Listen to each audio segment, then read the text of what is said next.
XL தான் இருக்குடா. L இல்ல. ஓகேவா? எக்ஸல் ஓகேவா? சுபிக்ஷா மறுபடியும் ஆஃப் ஆயிட்டு கேக்குறாங்க. ஆல்ரெடி அவங்க எடுத்துட்டாங்க அதுல.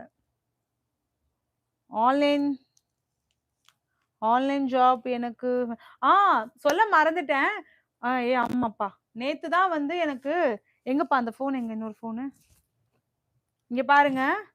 இந்த ஐடி யாருதுன்னே எனக்கு தெரியாது. புதுசா நமக்கு ஜாப் ஆஃபர் அப்படிங்கிற மாரி என்னோட ஐடில இருந்து யாரோ கிரியேட் பண்ணியிருக்காங்க.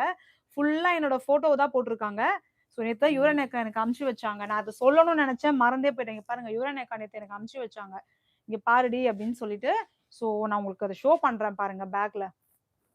இங்க பாருங்க. யுவரன் அக்கா நேத்து அனுப்பிச்சு வச்சிருக்காங்க.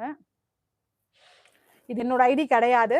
2வது இங்க பாருங்க. சேம் நம்மளோட ப்ரொஃபைல் அப்படியே ஓப்பன் பண்ணியிருக்காங்க. ஜான்சி அம்மா பொண்ணுன்னு போட்டுருக்காங்க. அதுக்குள்ள 192 பேர் அவங்கள ஃபாலோ பண்றாங்க. 565 பேர இவங்க ஃபாலோ பண்றாங்க. நம்மளோட ப்ரொஃபைல் அப்படியே போட்டுருக்காங்க. பாப்பா என்னென்ன சீரியல் பண்றாங்க, என்னென்ன பண்றாங்க அப்படிங்கிறது எல்லாமே. 2வது நம்மளோட வீடியோ மொத்தம் 487 வீடியோ அவங்க போஸ்ட் பண்ணியிருக்காங்க. இங்க பாருங்க. ஃபுல்லா நம்மளோடது தான். நம்மளோட வீடியோ எல்லாத்தையுமே எடுத்து போஸ்ட் பண்ணியிருக்காங்க. ஸோ இது போடுறது மட்டும் இல்ல, ஜாப் ஆஃபர்ன்னு போட்டிருக்காங்க. வருமான வாய்ப்பு, பகுதி நேரம், முழு நேரம், ஆண், பெண், தங்குமிடம் இலவசம் அப்படி இப்படின்னு போட்டு கான்டாக்ட் நம்பர் எல்லாமே போட்டிருக்காங்க.